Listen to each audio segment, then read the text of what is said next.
If you don't build your credit now, you'll pay for it later, literally. Because in North America, having no credit history, it's almost as limiting as having bad credit. And if you're a woman, especially a newcomer, single mom, or someone starting over, credit can feel like a locked door with no key. I know that feeling personally, and I'm going to share that story with you today. Hey everyone, I'm Doina, a financial educator and founder of Money Made. And today I'm walking you step by step through how to build strong, independent credit as a woman, even if you're starting from zero. These aren't just tips, they're strategies that work. Real talk, real stories, real results. And if you're tired of waiting for financial security to magically appear and you're ready to take charge, stick with me till the end. And also, check out the link in the description to book your financial roadmap session with me. This isn't just about fixing credit. It's about building the wealth legacy you and your family deserve. In North America, your credit score follows you around like a shadow. It doesn't just affect whether you can get a credit card or a mortgage. It shows up when you're applying to rent an apartment, financing a car, or even signing up for a phone plan. But here's the thing, we don't all start at the same time. For women, especially those who've taken time off to raise kids, survived a divorce, moved from another country without any history, or dealt with financial abuse, the credit system wasn't designed for us. We're often rebuilding while caregiving, starting over with no financial cushion, and we're expected to figure it out quietly.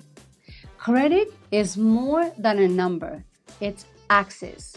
It's being able to say yes to an opportunity when it comes. It's being able to protect your children, your health, and your peace of mind. Before we dive into the practical tips, you need to understand what lenders actually care about. They're not looking for perfection, they're looking for consistency and confidence. Here's what they pay attention to. Your credit mix. That's the variety of accounts you manage, like credit cards, utilities, or installment loans. The length of your credit history, which is why you don't want to close out all accounts. Your payment history. This one carries the most weight. One missed payment can cost you. And your utilization. That's how much of your available credit you're using. But more than anything, lenders want to know if you're reliable. Can they trust you with $100 before they trust you with $10,000?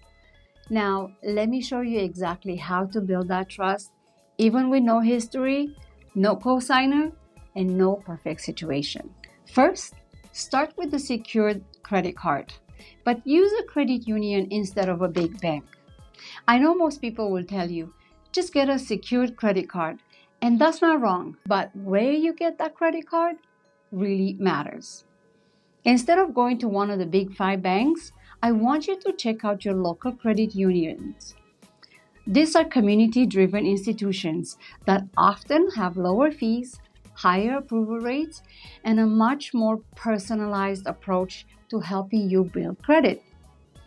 Usually deposit between $300 to $1,000 and that becomes your limit. You use it like a regular credit card, but pay on time and pay in full if possible. And the sweet spot, only use about 10 to 30% of your limit. That's what lenders want to see. Responsibility, not reliance. This is the foundation for the rest of your credit history. Second, report your rent payments with Front Lobby. This one is a game changer if you're renting. There's a service called frontlobby.com, and what it does is report your on-time rent payments to Equifax and Landlord Credit Bureau. That means your biggest monthly expense, which is your rent, can finally count for you, not just against you. And here's where it gets personal for me. 15 years ago, I was trying to rent a basement apartment for me and my daughters.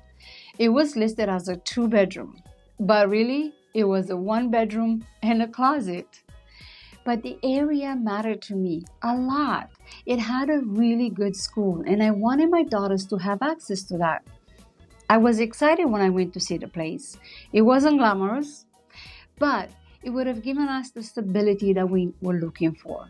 The landlord asked for a credit check, and when they saw my credit, they said absolutely not. And that wasn't the first time it happened. It happened again and again for almost 2 months. I couldn't find anyone willing to rent to me. Not because I wasn't responsible, I paid my rent on time every single time before that, but because my credit told a different story.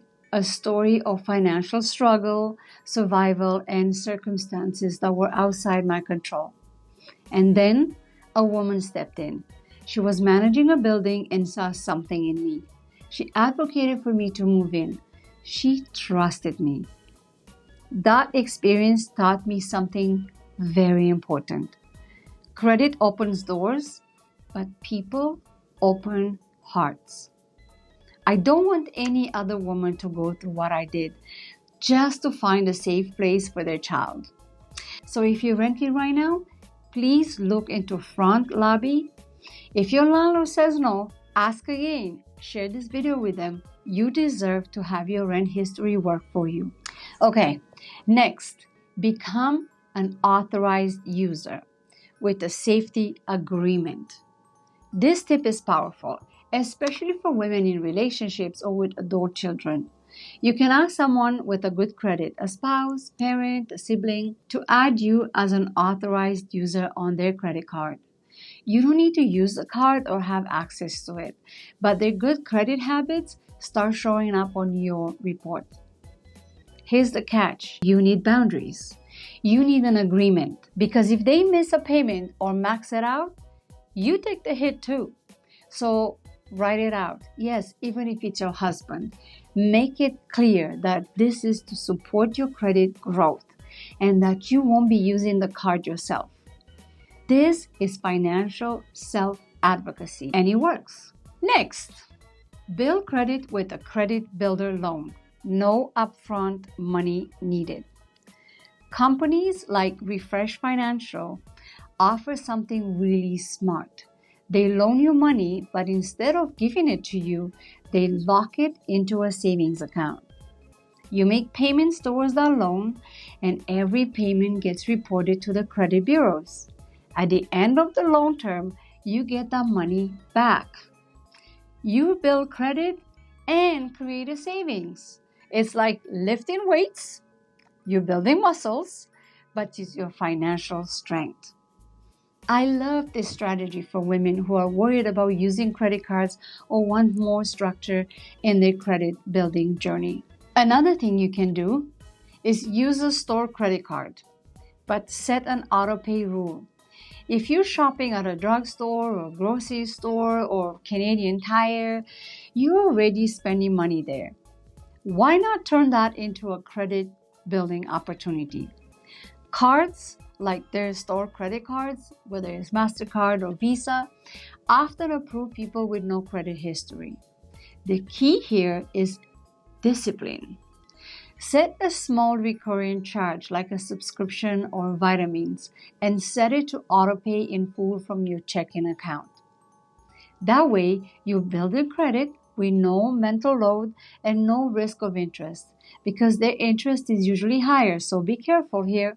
The next thing you do, you monitor your credit. You can use Borrowell or Equifax alerts.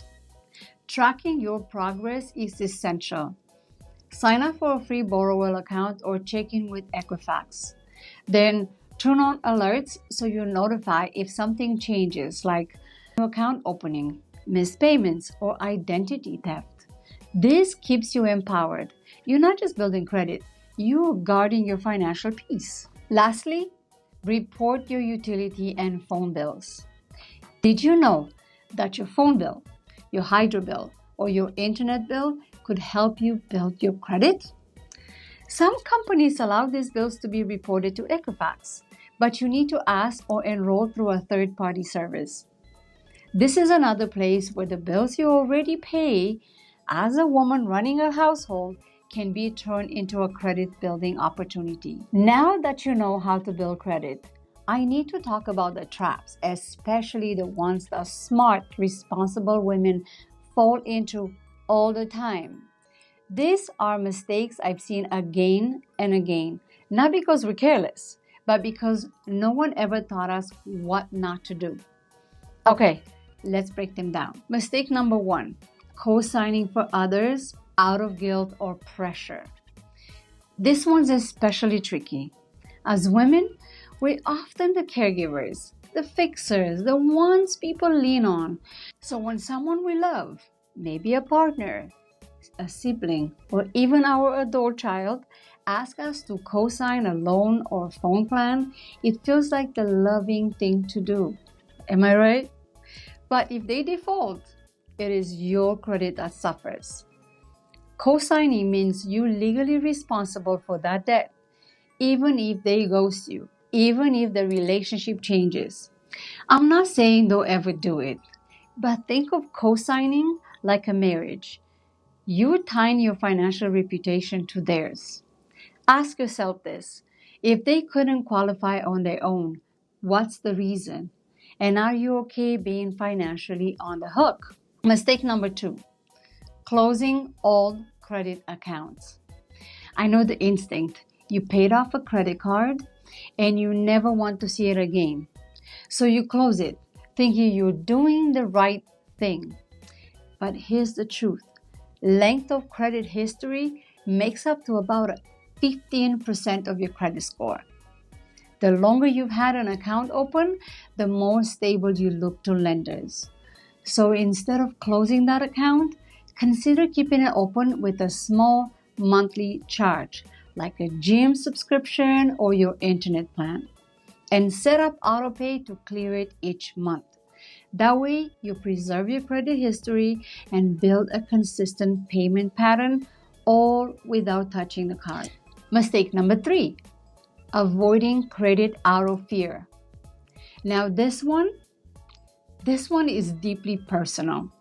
I talk to so many women who say, I don't want a credit card. I've been burned before, or I've been told it's safer to just use cash. And listen, I get it. Especially if you've been through a financial crisis, credit can feel like a trap. But the truth is, avoiding credit doesn't protect you. It isolates you from opportunities.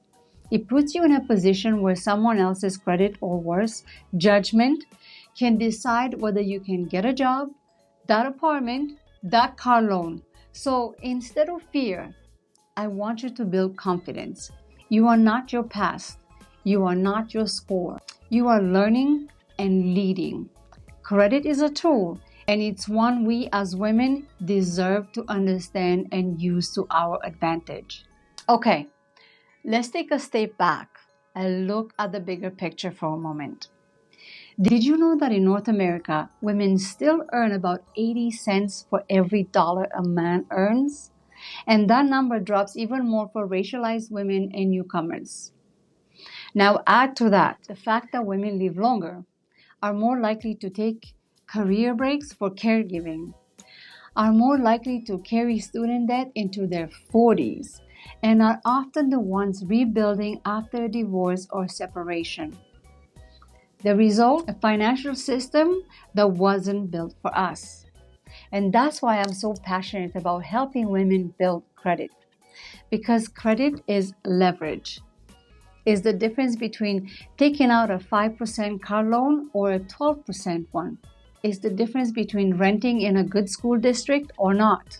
Is the difference between launching your side business this year or waiting 5 more years.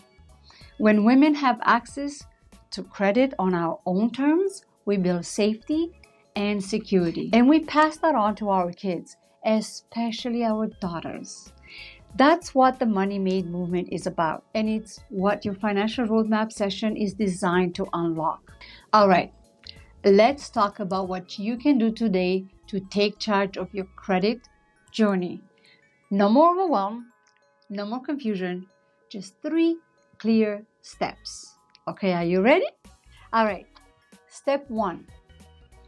Pick one credit builder strategy from today's video and commit to starting it this week. It might be applying for a secured credit card at a credit union, or signing up for a front lobby to report your rent, asking someone to add you as an authorized user with a written agreement.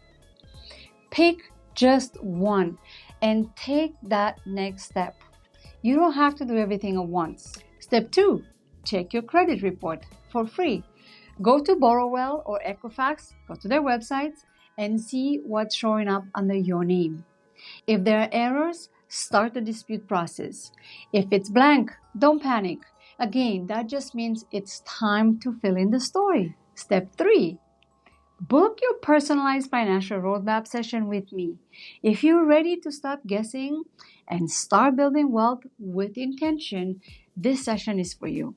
I'll walk you through a personalized step-by-step plan to build and protect your credit, set goals aligned with your life stage, save and invest even with a modest income, and most importantly, create a plan that fits your real life, not someone else's idea of success. This 1-hour session could change your financial future. Whether you're a single mom, newcomer, entrepreneur, or just ready to finally feel in control, this is your moment. The link is in the description, and I love to walk alongside you on this journey. Okay, you've just taken in a lot of information, and I hope it gave you more than just credit tips. I hope it gave you hope and maybe even a little bit of power back. And if this video helped you, share with another woman who needs to hear it. Comment below and tell me your next step, or share your story, just like I shared mine. Let's normalize talking about credit and reclaiming our financial freedom. And don't forget, subscribe for more women-powered and women-focused money content, because money made simple means credit made powerful. And power belongs in your hands. See you in the next video.